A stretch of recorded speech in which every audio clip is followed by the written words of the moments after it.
TR जी यहाँ पर हैं। हिंदी इम्पोजिशन क्या है? वो लार्जली पॉलिटिकल है। मुझे नहीं लगता कि कोई किसी पे कोई लैंग्वेज इंपोज कर रहा है। करेक्ट, यू आर 100% राइट ये सर। पूरी तरह से पॉलिटिकल है। जो भी पॉलिटिशियंस क्या करेंगे, उनका भी तो प्रोफेशन है। मैं छोड़ दूं अपना काम? ये प्रोफेशनल कंपल्जन है। नहीं, मैं आपको एक चीज कहता हूं, कमलेश जी, एक बात कहता हूं।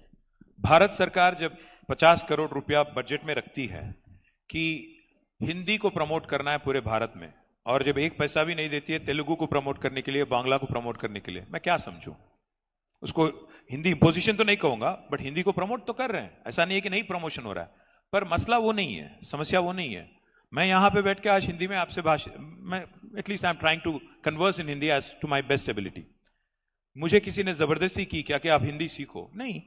पर अगर कल कोई ये कहेगा कि भारत में जितने भी राज्य हैं, 28 राज्य, और हर राज्य में कल अगर आपको सीआरपीएफ में आना है, या भारत को कोई किसी को आर्मी में आना है, या कोई रेलवेज में काम होना है, तो आपको हिंदी में परीक्षा लिखना पड़े, तो ये तो गलत है। क्योंकि जितने भी रीजनल लैंग्वेजेस है, क्योंकि भारत का तो कोई राष्ट्रीय भाषा है नहीं। India has no national language. India has 22 official languages, 300 unofficial languages, some languages which do not even have a script. So all I'm saying is, I'm not going to enforce Telugu on you. Why are you enforcing or imposing Hindi on me?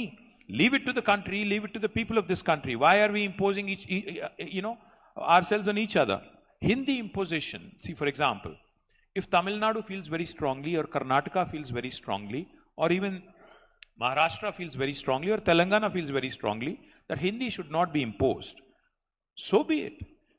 See, Prime Minister P.V. Narasimha Rao was able to converse in 16 languages, including French, German, and Spanish.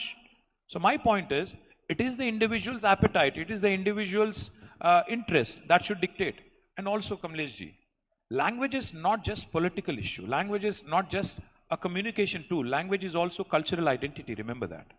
See, in fact, the beauty of India is unity in diversity. भी हम लोग बार-बार कहते रहते हैं। अगर आप हिंदी को इंपोज करोगे, हिंदी को जबरदस्ती साउथ में या कहीं और इंपोज करने की कोशिश करोगे, you are undermining the very idea of this diversity.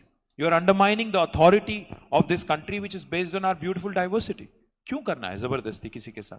तो राज ठाकरे को क्या बोलेंगे? सॉरी, राज ठाकरे